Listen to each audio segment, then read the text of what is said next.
G. Yes, sir. Homicide records. Salute. Again, as always, we do give thanks and praise to the mystic laws of the universe and its protective functions and forces in nature that guide our thoughts and our path in our ways that are lawful, correct, and positive. We do give thanks and praise. The Statute of 1640, the Habeas Corpus Act, was a free vibes cartel or any individual out there where, as we would say, wrongfully charged. You have people who are charged correctly and you have people who are charged wrongfully. Incorrectly. But I really step forward for, just share this little bit of information. Again, I'm more from my notes.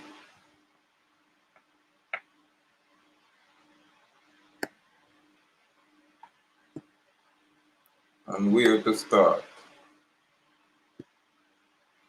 Well,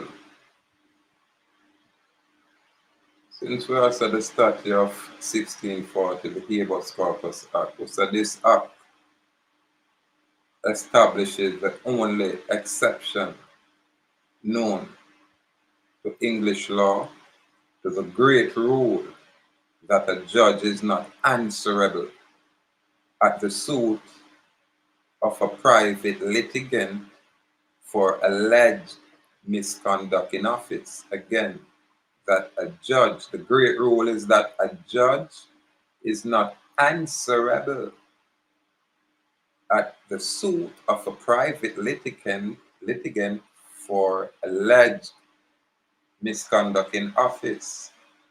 Now this acts any judge, be he the highest in the land, who being applied to within the courts. Again,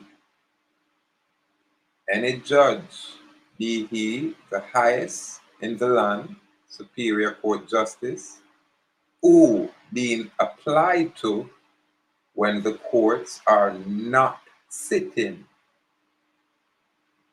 improperly denies the grant of a habeas corpus to a qualified applicant. This judge will be liable to a fine of probably £500 or shillings or whatever that was back in that time. That are about 1640. So the smart people can calculate the value from that time till now. And it's said payable to the party aggrieved. Now, we'll go on to say this famous habeas corpus clause guaranteed to everyone imprisoned by order, they would say, of the Star Chamber, which we know say the administrative court, what I'm about that, or a warrant or order of the king, the Privy Council, or any member of that council. The accused full right to a habeas corpus, which would involve a solemn adjudication by the court issuing the imprisonment. I wonder if they didn't get that. I'm just touch base on some notes. What I tell Vice Cartel attorney, send for file a habeas corpus. I don't know what was the process in use. Yeah, man. If the item do the basic research and look up the Statute of 1640, then them can read for themselves. Yeah, man. We go on to say in the 16th century, common lawyers who were waging the battle of liberty against the crown made powerful use of the habeas corpus to test the validity of imprisonment by their rival, the Court of Star Chambers and other pseudo-prerogative courts or pseudo courts, as well as the validity of arbitrary arrests, like how the police just see me, arrest me, imprison me, seize my property, stole it, and just say, boy, them bad like that, you know? The validity of arbitrary arrests by the Privy Council or its members, who are the upholders of the power of the executive office, hence the habeas corpus. The habeas corpus becomes an assertion of popular liberties against the crown, this foreign crown. So them have to request the body, the Rasta. And when them request the body, there is no judge who being applied to when the courts are not sitting improperly. If him going to deny the habeas corpus, it would be improper for him to do that. So when all attorney are play games about judge, I give judge options to make legal determination when the law stipulates something else. I'm telling us that a judge is assumed or presumed to know the law. As rebuttable as it is, it go all the way to the appellate court in London, Privy Council. So these are the distinctions I'm going to try to share out there. So when you're in what I'm called a statutory capacity, where them deal with procedural so-called law, which is contrary to substantive law maintained under the common law, while the procedural law are usually maintained under the public policy negotiable instrument, international, it is a commercial contract law or conflict law, put it that way, because it's always dispute, contract dispute.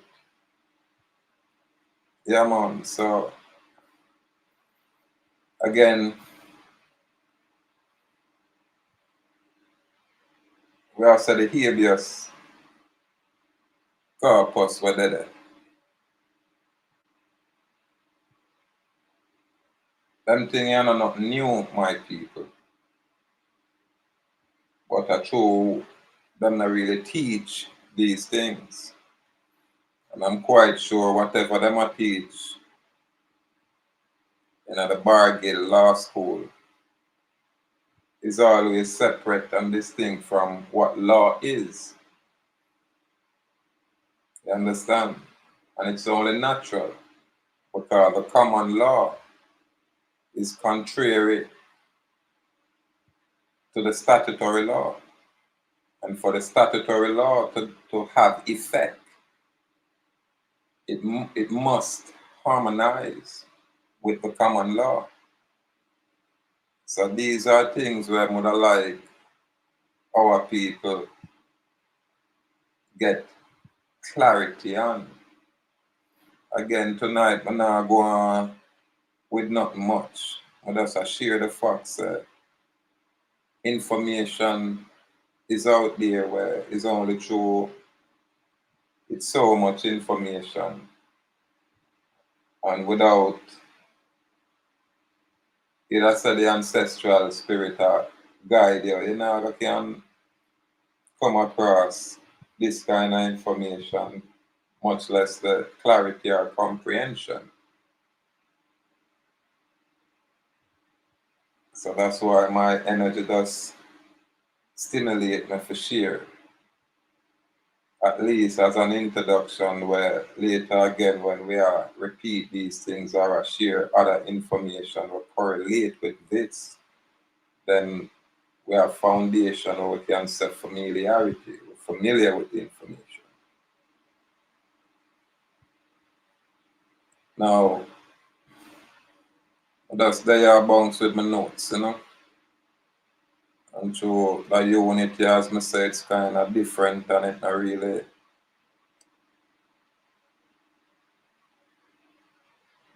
on point, like, well, I have to go upgrade it a little bit, put it that way. So now I can share this information right here.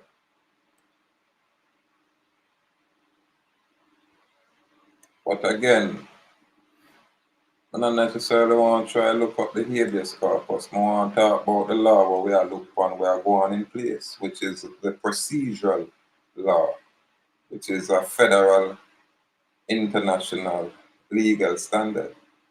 It's the law governing the machinery of the courts and the method by which both the state and the individual enforce their rights in the several courts or the different courts. Now, when them say individual, they must say including groups, whether incorporated or not. Now it goes on to say procedural law prescribes the means of enforcing rights or providing redress of wrongs and comprises rules about jurisdiction, pleading and practice, evidence, appeal, execution of judgment, representation of counsel, cost, and other matters. So this is all procedural law. Now it goes on to say procedural law is commonly contrasted with substantive law. And you know, contrasted means separate and distinct, or you can say opposite, which constitute substantive law, which constitutes the great body of law and defines and regulates legal rights and duty. So substantive law, which constitutes the great body of law and defines and regulates legal rights and duties. Thus, whereas substantive law would describe how two people might enter into a contract or enter a contract, procedural law would explain how someone alleging a breach of contract might seek the court's help in enforcing the agreement. Now, it's safe to say, when we look at this information, as I've just read,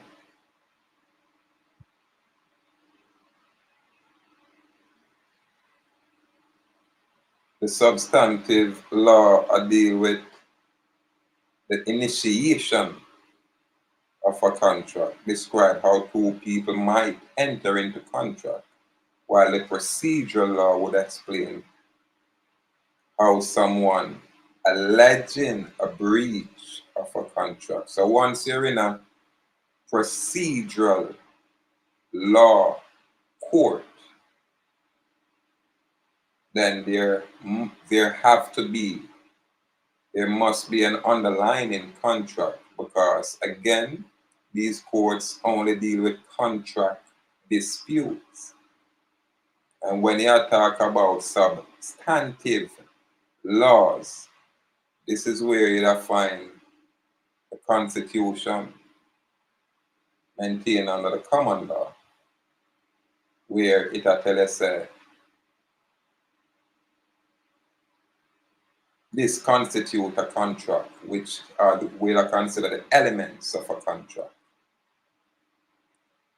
Yeah, man. I go on, because tonight we just a bounce and flow on the Sunday night. Everybody's supposed to go on them bed who not eat ice cream and I watch movie, but we are going bounce. Substantive criminal law is composed of the following elements. 1. The definition of the types of offenses that are held to be punishable. Again, when it's substantive criminal law, you have to define the type of offenses that are held to be punishable. So you have to put them information upon the record. Then the classification of the crime, as for example, whether the crime is felony or misdemeanor. You know what I mean? And then the principles and doctrines apply to the judgment of crimes that qualify the provision of criminal legislation such as self-defense, necessity, insanity, and so forth. And lastly, then we said the principles determine national jurisdiction over crimes with an international aspect, such as crime committed by foreigners, by nationals abroad, or on ships and aircraft outside the national territory and waters. So that's how them I talk about the substantive criminal law opposed to what them are dealing with in the procedural, say, statutory system. Now, when we talk about contract, in its simplest definition, we would say a contract is a promise enforceable by law. The promise may be to do something or to refrain from doing something. Number 2, the making of a contract requires the mutual assent, not even consenting, the mutual assent of 2 or more persons, one of them ordinarily making an offer and the other accepting. So we are break it down to its lowest denomination. Its lowest denomination, where this is the lowest denominator, where we are said, in its simplest form, it is a promise enforceable by law. And number 1, the promise may be to do something or to refrain from doing something. Number 2, the promise may be the making of a contract requires the mutual assent of 2 or more persons. So when we go back into these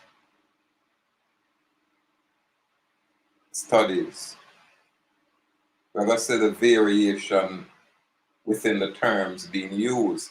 In our nowadays terms, we would have said consent. But when we are look on the written words according to the British side of things, then we more use the term assent.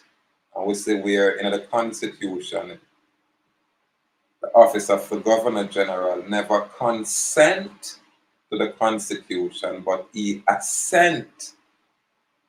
Yeah, the Constitution was amended by assent of the Governor General's office, not by consent. So we have to start to use the word assent opposed to consent, just to stay in line with what is lawful. I would assume the consent would be the legal terminology, because that's what we are learning now, while assent would be what is lawful. Clarity. This is how, we develop and learn, by applying ourselves. Yeah, man. And this is when we become untouchable, my people. Yeah, man. So what's a breach? Breach, 1, an infraction or violation of a law, obligation, tie, or standard. So that's typical of a agreement. A breach of trust, and then it says sue them for breach of contract. So this is why we can bring a claim slash sue slash a lien against the police officers where breach their constitutional oath or affirmation. Yeah, man. When them interfere with my liberty. God, that's what them do. God, them very underlining oath of allegiance, stipulate, uphold the Constitution and its laws, and serve the people of Jamaica well. That's their oath. Not to arbitrarily stop me, interrogate me about registration, where no law no stipulate, not like that, and then unlawfully arrest me and imprison me and seize my private automobile. This is when them breach their oath, because they are the one who took an oath or affirmation of allegiance to their public office as public servant. Yeah, man. Now we look and say the law of contract considers such question as number one, whether a contract exists. Number two, what the meaning of that contract is, or what are the terms and conditions. Number three, whether a contract has been broken or breached or violated or infringed upon or aggregated, yeah, man, or abridged. And then number four would say what compensation is due the injured party. So you say when them carry through different changes, their unconstitutional legal process, then them have to compensate with, because them have bring injury to us. You understand?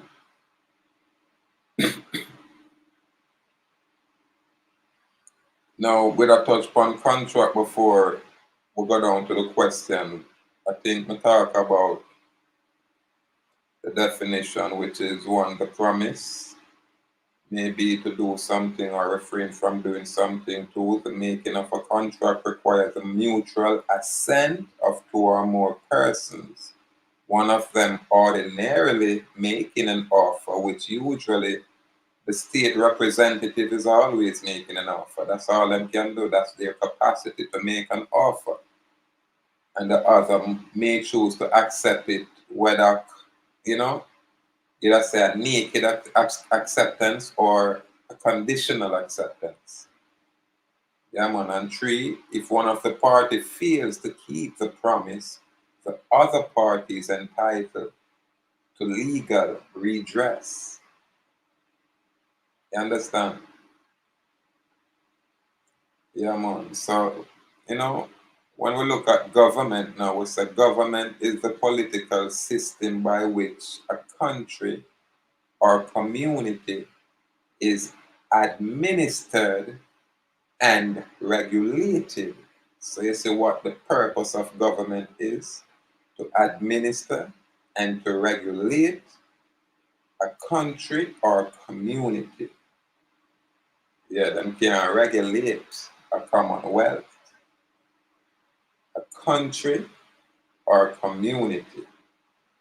Now, most of the key words commonly used to describe governments are words such as monarchy, oligarchy, and democracy.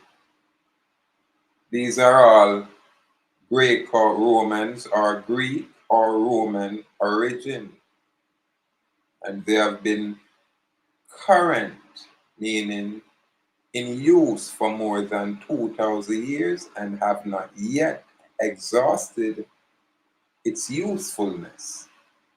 This suggests that man has not altered very much since they were coined. So the system what we see in place is a Greco-Roman system. You understand? And it's called political system. This is why I must say fire burn for the political system that is in place. You understand? And this political system is known as a government. And again, we say government is the political system by which a country or community is administered and regulated.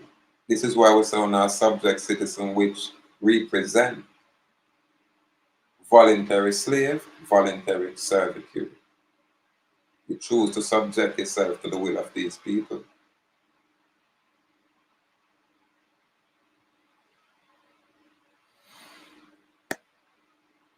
We can go on and say governments are perhaps the most familiar example of an authoritative social actor. Again, an authoritative social actor, because they're all actors out there. As by most accounts, they generally possess a monopoly on the legitimate use of physical force to compel obedience to their mandates in a given geographic area. Boy, a good thing is a night where that's a go easy, and that's a reason. That's a flow and a share information to bring clarity. We're gonna repeat this. Governments are perhaps the most familiar example of an authoritative social actor, as by most accounts they generally possess a monopoly on the legitimate use of physical force to compel obedience to their mandates in a given geographic area, or them can say in a given constituency. For them, you know what I mean? The government again is a political system, so them are maintain a political community. This is why we say we're non-political, meaning we're outside of their governmental jurisdiction, authority, or control. You understand? And probably I am one of the few men right here that can demonstrate the facts that I can prove with a certified copy. What I mean when I'm so certified, it's duly signed and sealed and recorded. You understand? Meaning you have the original where you place on the record, and then you get a certified copy authenticating the fact that your deed is done. Yeah, you won't get this kind of information within the statutory construct. You won't. Or when you step outside, yeah, you're going to see clearly. Now the rain probably has stopped, so the day clear. You're going to see clearly. But you won't stay inside and see it. You understand? And it's all, again, mental. Yeah, because Babylon is not a physical area, my people. Babylon is a concept. Yeah, man. This is why we say if you go anywhere geographically on the face of the earth, if you don't have the correct state of mind, then you're going to end up in a Babylon, even if you isolate yourself. Yeah, man. Now, the system that is imposed upon us is a Babylonian system, and its ideology is that of total domination and control, tyranny. You know what I mean? And we can prove it by their arbitrariness.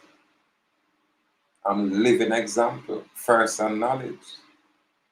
Police who have an underlying contract, which is their oath or affirmation of allegiance as public servants, or they like to say public authority. You know what I mean? Very same thing, public service authority. Service, you're providing a service, and when you provide a service, you can only make an offer. So irrespective of the order or the authoritative command, it's all an offer.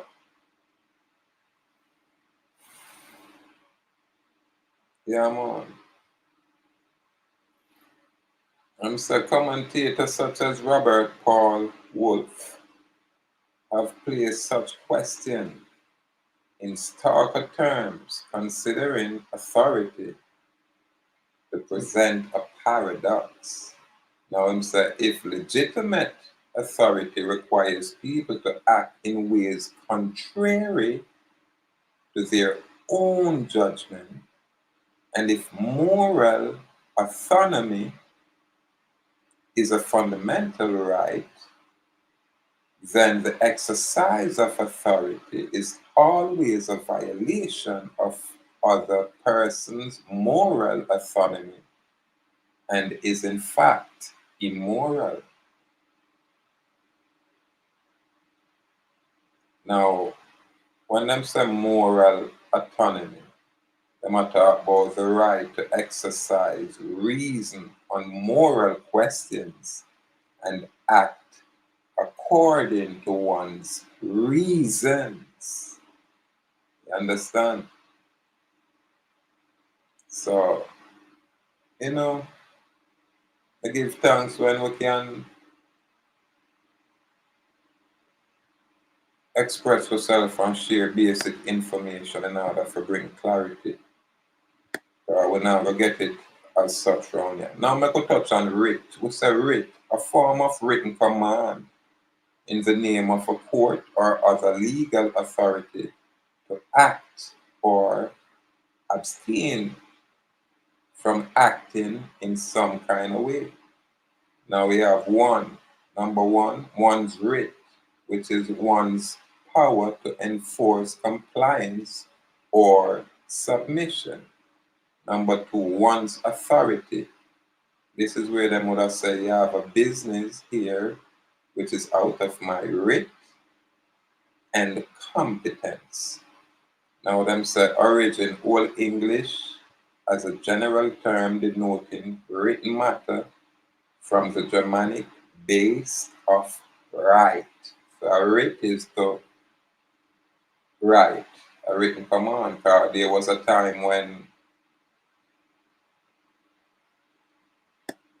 I guess they would say writing or the written word was a rare art. Yeah, man. So it is well known. The brief or writ was originally a short written command issued by a person in authority and tested or sealed by him in proof of its genuineness.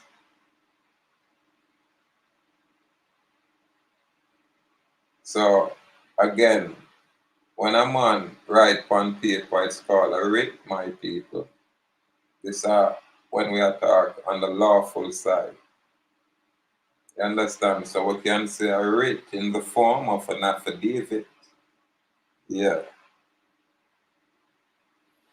And then again, them say a writ was originally a short written command issued by a person, not necessarily a court. This is after the Norman conquest. It becomes, king and king, everything belongs to the king. When them organize themselves and have a centralized, dominance over the whole British Island, then everything where British are deal with.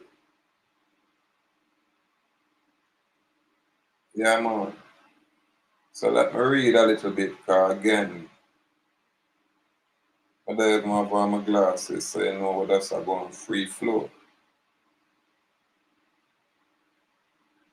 Again, may have noticed that it was originally a written command issued by a person in authority and tested or sealed by him in proof of its genuineness, the repeat of which or its terms could be denied or questioned. Now, again, we now have not compelled nothing at all right here. When nobody have force you to do nothing at all. You understand? So if a man even present a written command, then once it's received, the terms could be denied or questioned. And usually if a man bring a claim, you say validate the claim. Like when we in a traffic court, where we know say in a common law cause there is no victim, so we know say them a hustle, them a play that risk management game, thinking so them a play the thinking it's LA Lewis here. So when them grab we and drag we through this procedural statutory legal system, then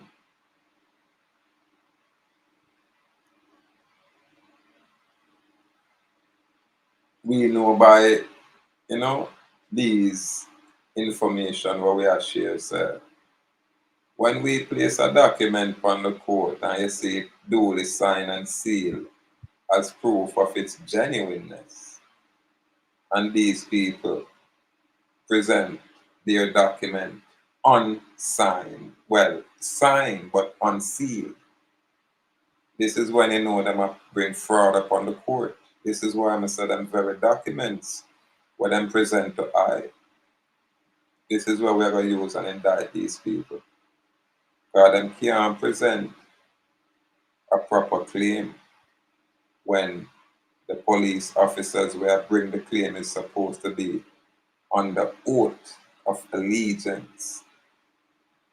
They are maintained under the Constitution and the common law. So the moment him write on paper, my people, he will commit perjury.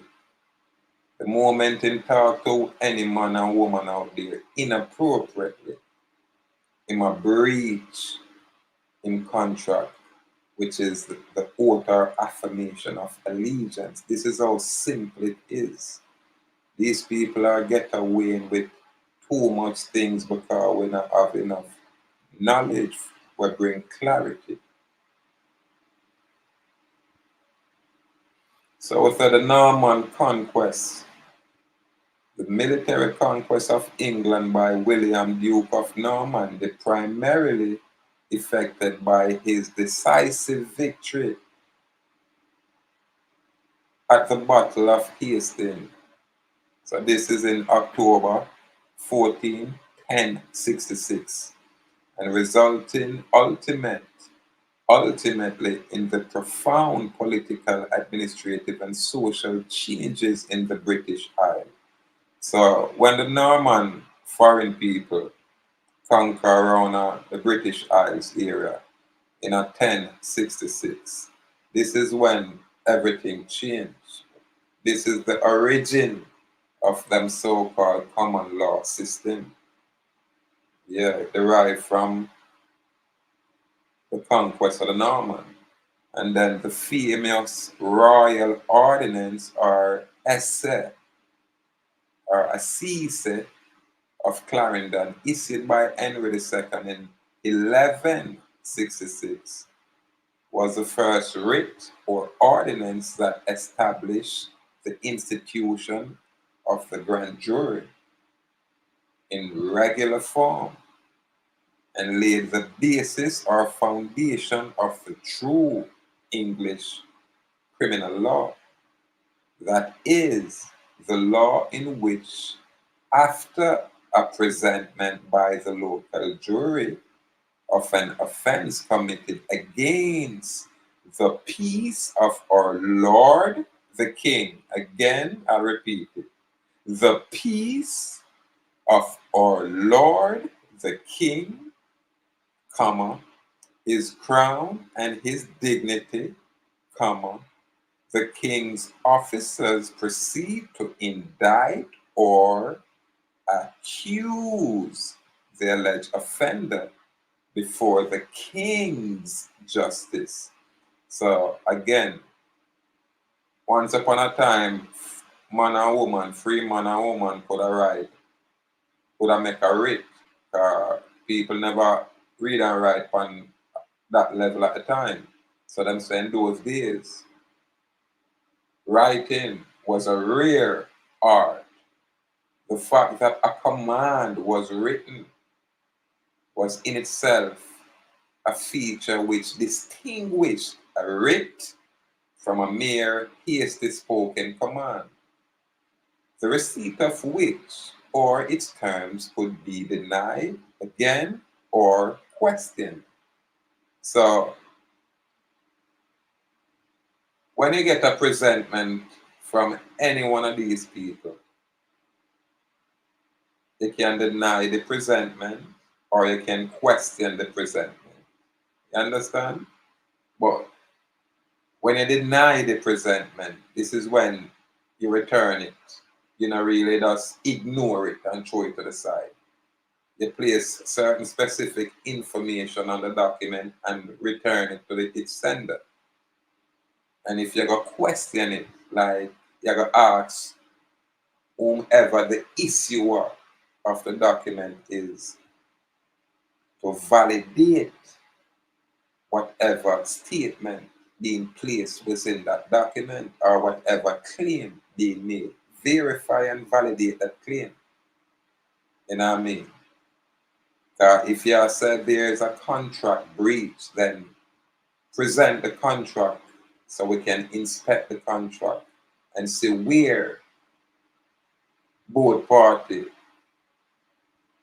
endorse the contract to make that contract binding. And when we say endorse, meaning or mark or signature or autograph is placed in wet ink on that document.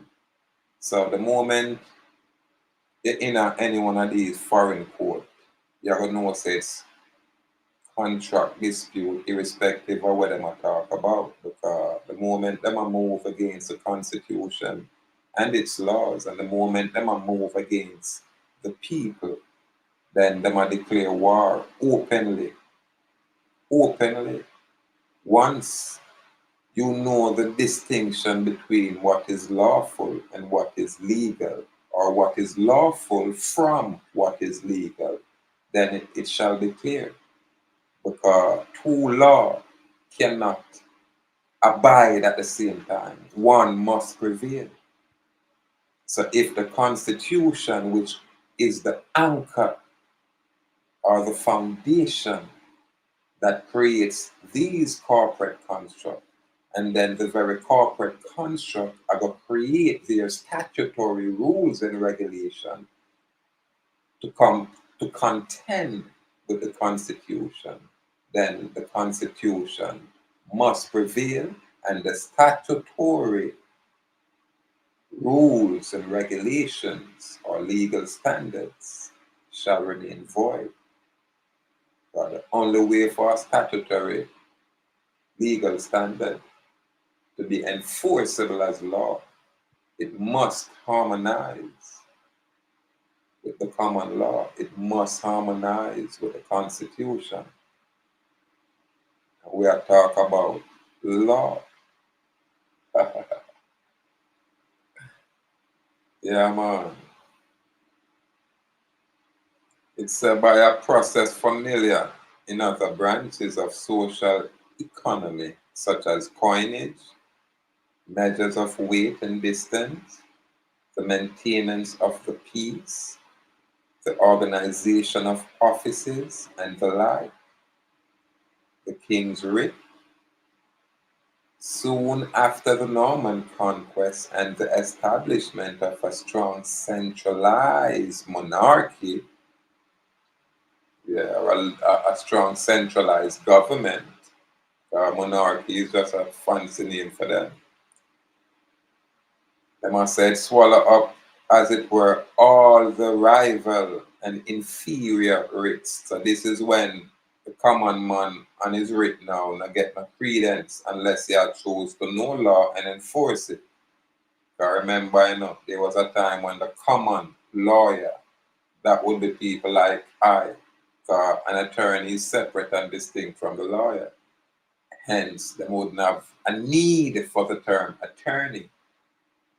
A lawyer would suffice. So ask yourself, my people, what's the distinction between a lawyer and an attorney?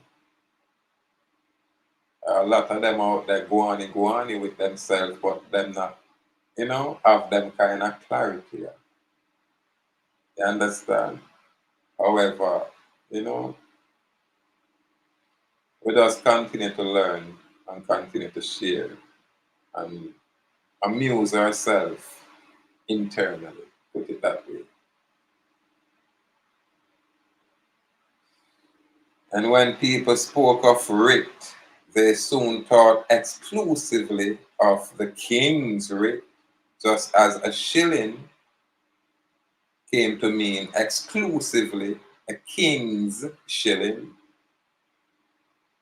and a chancellor or judge, though other authorities had chancellor and judges, it became to mean, unless the contrary was stated, the king's chancellor or one of the king's judges.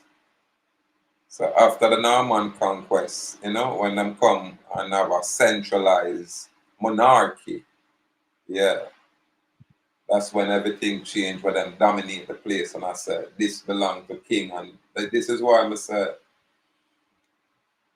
no king nowhere can make no claim in my land. Any claim where I make in this land supersede all other claim, only because of the knowledge I will keep and carry me in anyone on the court. And I'll bring all of y'all to your knees. I couldn't have to bow to this Nestorian king in his sovereign state capacity. Yeah, man. I don't even know what's going on over the stream, Don't even know if it will work well. We just go and flow anything, we just make it private. I redo it. But yeah, man. When the Normans them conquer on a Britain and place a restriction on the writ, but the writ took many forms. It was used to summon the feudal array, to assess taxes, to commence an action of law, to summon juror, to enable a commoner to levy fines and purveyance, to appoint a chief justice. Them use a writ to do that. Well, again, writ is just a written command, basically. You put whatever in writing. To authorize a sheriff to seize the goods of a debtor, and so on. Now, I'm glad I never rushed this on gun away. Yeah. Now, them say the writs of most important to lawyers, not attorney, because the attorney work for the king. See? And a common lawyer are the one where wage a battle of liberty against the crown. A common lawyer do that. Not the attorneys where you see out there. When them say court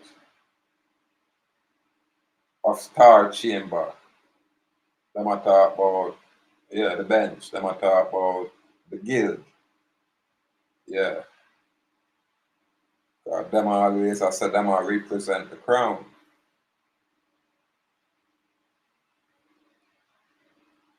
All right.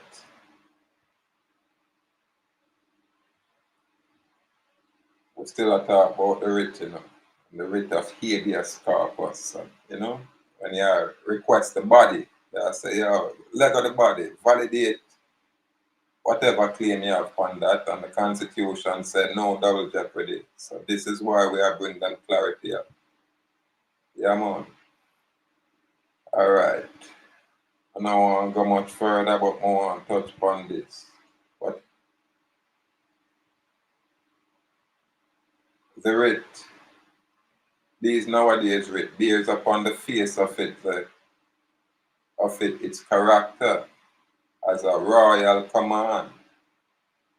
And it so happens that we can probably locate with almost complete accuracy its earliest use.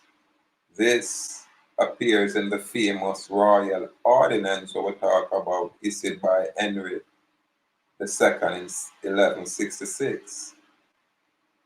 As is well known, the ordinance, or that ordinance, by establishing the grand jury, we touched on that already, and again, let me do it again.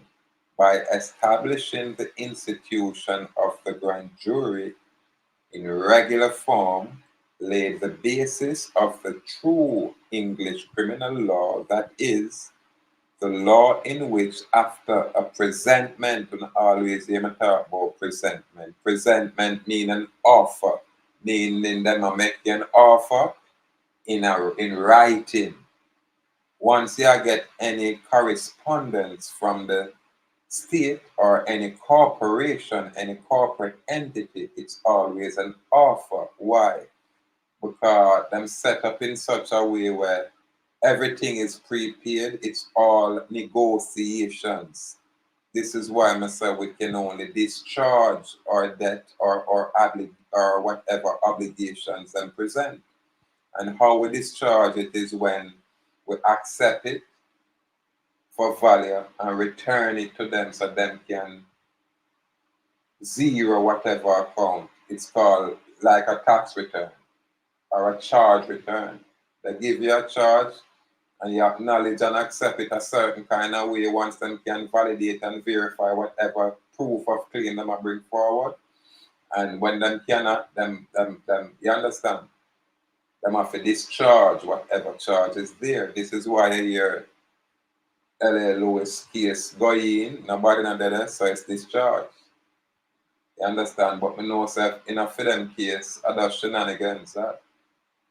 You understand? Them just play games. Yeah, man. But one of the joy when me go and experience is when them have to present me with the information or what them I deal with. You get me? Because them give me a docket number, and from that docket number, it means that I have a case on record, their court record, not the organic public record. You understand? And this is why I'm say this guy placed a witness statement on the court record, which constitutes perjury.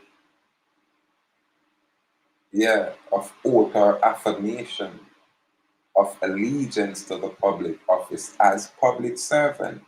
Or them I work for the public service authority, make them public servant. They are not the authority.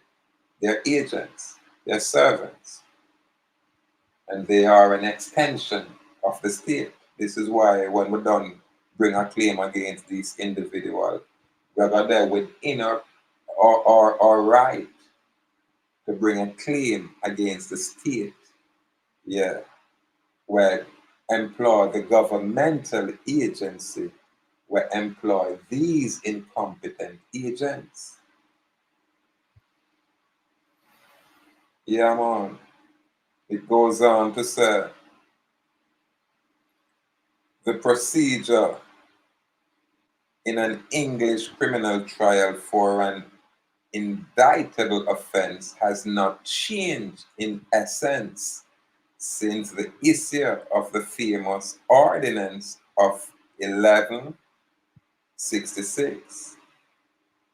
Though the preliminary procedure of apprehending and detaining the accused has been taken from the sheriff and handed over to the justices of the peace and their subordinate, the police. So the police are subordinates of the justice of the peace, and the justice of the peace, as I said, is maintained under the common law. However, they usurp it and acclaim the justice of the peace are these resident magistrate. It's not just the resident magistrate only. Me have a justice of the peace right up the block from me who is a non-guild member, meaning he's a non-attorney. So his office and authority is maintained under the common law, which supersede these statutory so-called laws.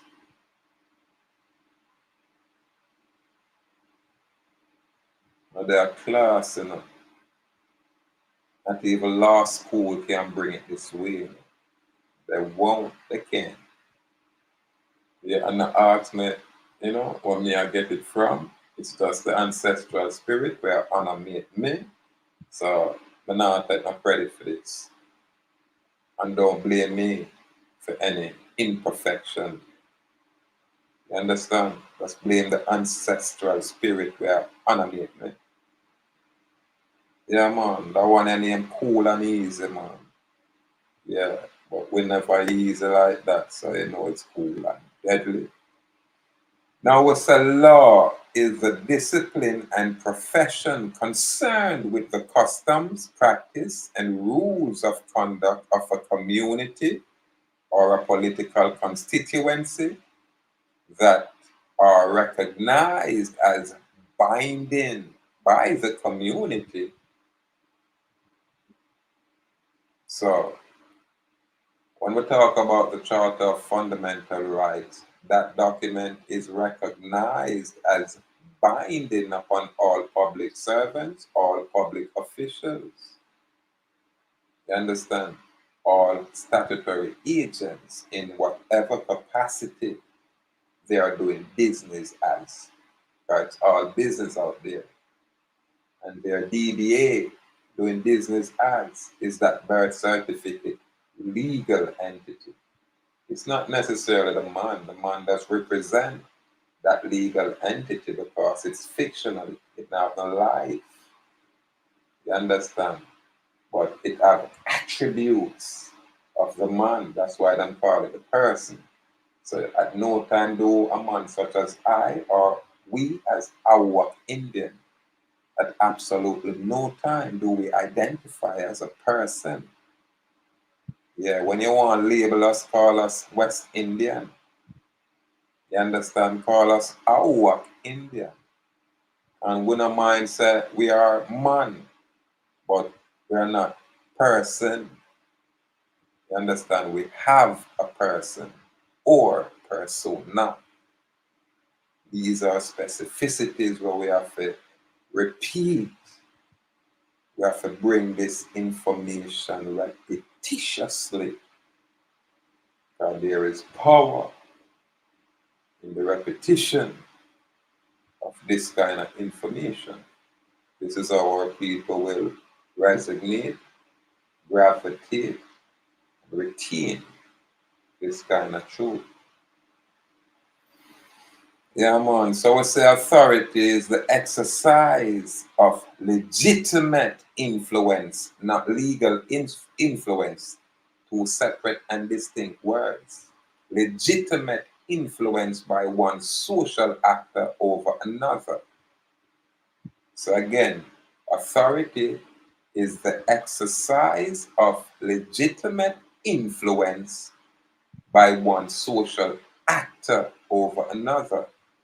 There are many ways in which an individual or entity can influence another to behave differently, and not all of them have equal claim to authority. So it's there are many ways in which an individual or entity can influence another to behave differently, and not all of them have equal claim to authority. And then go down in a classic hypothetical example serves to differentiate the terms authority from another form of influence. Yeah. I don't want to fall asleep, so I'm going to finish this. One person wielding a club forces another person to hand over money and possessions. So that's one form of influence. So this is like when the police, because them have him gun, enforce me.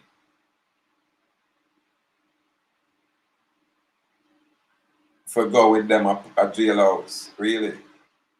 Yeah, force me out of my car and take away my car forcibly because I'm having big gun. Threat, duress, coercion under threat of arms. You understand? And then this act might be considered coercive, which is the exercise of brute power, which in many instances would be criminal. So you see, because you have your service revolver on your waist, where you get under the oath of office of the Constitution, and then you choose to misuse that authority by breaking or breaching your oath of office and breaking the constitutional law when you interfere with my freedom of movement. You interfere with my right to life, liberty, and the pursuit of happiness and the protection of the person. Yeah, man, you're an outlaw, police officers, when you're acting like policy enforcers. Outlaws. Anyway, people, that one here is one of them kind of breakdown there where, you know, Sunday evening clarity. Yeah, watch, yeah, 1 hour, oh gosh, man, this is brutal. I want to have brutal people, I have to make it private. Anyway, all information I have to go out there. In other words, when you place an habeas corpus upon the court, it is mandatory for the judge either validate the reason and show the law, present the laws where they dictate, you know, the grounds upon which you hold ones and ones in prison. Too much shenanigans going out there, and because we don't have enough information, these people get away with everything. So again, information share and step by step, people. Step by step. Gratitude out there. Or that one here is a quiet one. When I really get my views on that one here, one of them evening there were, you know. I went to jail.